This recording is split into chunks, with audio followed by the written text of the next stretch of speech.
Unang Hari, Kabanata 11. Sinabi ni Haring Ahab sa kanyang asawang si Jezebel ang lahat ng ginawa ni Elias at kung paano pinatay ni Elias ang lahat ng mga propeta ni Baal. Kaya't nagpadala si Jezebel ng isang sugo upang sabihin kay Elias, "Patayin sana ako ng mga Diyos kung hindi ko gagawin sa iyo sa ganito ring oras ang ginawa mo sa mga propeta." Natakot si Elias na mamatay, kaya't umalis siya at nagpunta sa Beersheba, sa lupain ng Huda, kasama ang kanyang utusan. Iniwan niya roon ang kanyang utusan at mag-isang pumunta sa ilang.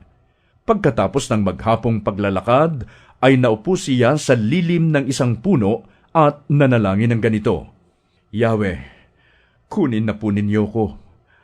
Ako po'y hirap na. Mabuti pa pong mamatay na ako." Pagkatapos, nahiga siya at nakatulog. Ngunit dumating ang isang anghel, kinalabit siya nito at ang sabi, "Gising na at kumain ka." Nang siya'y lumingon, nakita niya sa may ulunan ang isang tinapay na niluto sa ibabaw ng mainit na bato at tubig sa isang lalagyan. Kumain nga siya at uminom. Pagkatapos ay nahiga muli.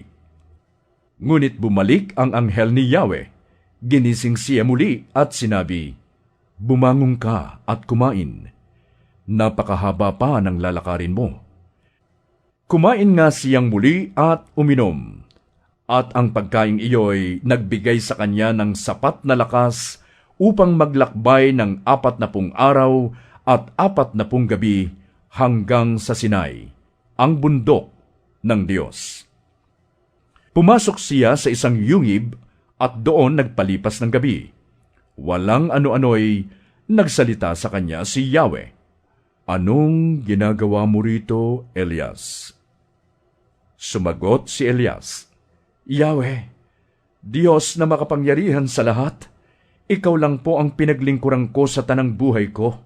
Subalit sinira po ng bayang Israel ang kanilang kasunduan sa inyo. Winasak nila ang inyong mga altar at pinatay ang inyong mga propeta. Ako na lamang ang natitira at pinaghahanap nila ako upang patayin din." Ganito ang sagot sa kanya, "Lumabas ka at tumayo sa ibabaw ng bundok sa harapan ko." Pagkasabi nito'y dumaan si Yahweh at umihip ang napakalakas na hangin. Sumabog ang bundok at nagkadurog-durog ang mga bato sa lakas ng hangin. Ngunit wala sa hangin si Yahweh. Nang tumigil ang hangin ay lumindol. Ngunit wala sa lindol si Yahweh. Pagkalipas ng lindol ay kumidlat. Ngunit wala rin sa kidlat si Yahweh. Pagkalipas ng kidlat, narinig niya ang isang banayad na tinig. Lumabas si Elias. Tinakpan ng balabal ang kanyang mukha at naghintay sa bunganga ng kuweba. Narinig niya ang isang tinig na nagsabi, "Elias, anong ginagawa mo rito?" Sumagot siya, "Yahweh, Diyos na makapangyarihan sa lahat, ikaw lamang po ang pinaglingkuran ko sa tanang buhay ko. Subalit sinira po ng bayang Israel ang kanilang kasunduan sa iyo. Winasak nila ang inyong mga altar at pinatay ang inyong mga propeta. Ako na lamang ang natitira at pinaghahanap nila ako upang patayin din." Sinabi sa kanya ni Yahweh, "Bumalik ka sa ilang na malapit sa Damasco. Pagkatapos, pumasok ka sa lungsod at buhusan mo ng langis si Hazael bilang hari ng Syria, at si Jehu na anak ni Nimsi bilang hari naman ng Israel.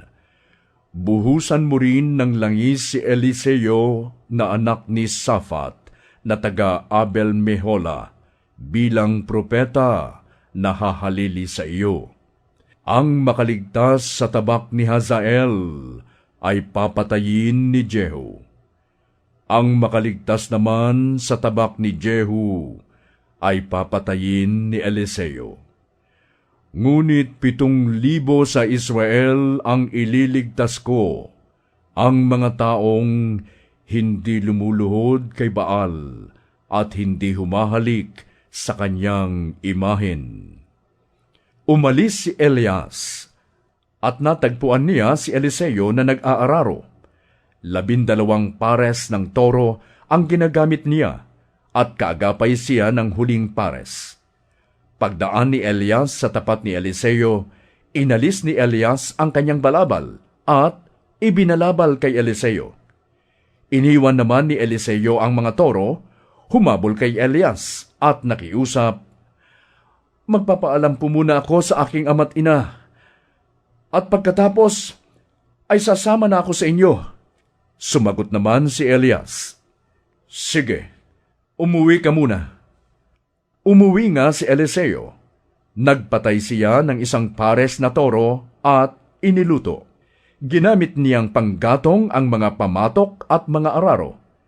Ipinakain niya ito sa mga tao at sumunod kay Elias at naging lingkod nito.